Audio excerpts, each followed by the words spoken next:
Giihaw na lang gyud ako ang manok kay nagkagubot man gyud pirmi ang among mga iring diri tingam gyud sila nga namang gyud mo kapakapa. Tantong kahadlok nga dili mi maunahan og ihaw kay basig mahitabo nga kami ang nagpalit niya di kami ang nakaihaw. Isulod man gud namo diri sa tindahan kay basig mawala pinakalit og dito ra sa kusina ibutang ba kay ang kusina ni mama is kuan na daghan nagbuslot kanang na kuan na ba na gabok na. So ang pag-ihaw pud ani ako ra puy tig-ihaw kay si Romel dili mo pasalig. Before na ko na siya gibutangan og ininit nga tubig, gibasa sa na ko nadaan siya sa tubig kay para pag mabutangan nag ininit malargo nagkasuhop ang tubig sa iyahang mga balhibo. Kinabasa naman. Pagkatapos himulbulan kanang mura kag naghimulbul ba sa mga katulon nga bugan. Oink. Nya kay bata-bata pa maning manok nga to ang giihaw daghan pagid kay siyang mga balhibo nga gagmay mo nang gisunog-sunugan.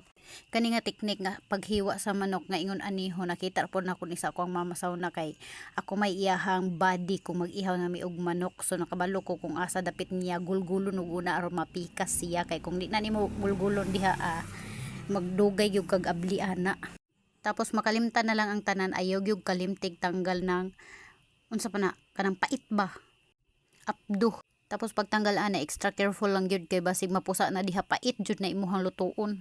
Tapos ikaw ay bahala kung unsa ka dagko ang imuhang tinadtara no. Kani ako gini ginagmay kay isalin-salin manina sabaw-sabaw nga nay masudan sa mga bata ba. Bago ra pud ko nakabaloan ni diha nakakita ko sa video ba nga kinahanglan gyud ni diri nga hinluan po na nimo hugasan gyud na nimo tarong kay kung di po daw na nimo hinluan last mo daw na kaayo. Favorite pa man ako ng kigol sa manok. Daghan part sa manok nga dili pa kaon nilang mama sa una sa mua naguna na ng tiil kay aron di daw milaagan tapos kanang liog kay aron di daw mi magsigig kanang lingi-lingi kuno sa mga tao lagi kuno di mi pa kaon og liog. Tapos kanang batikulon di mi pa kanon anak kay makagahi daw na inig anak.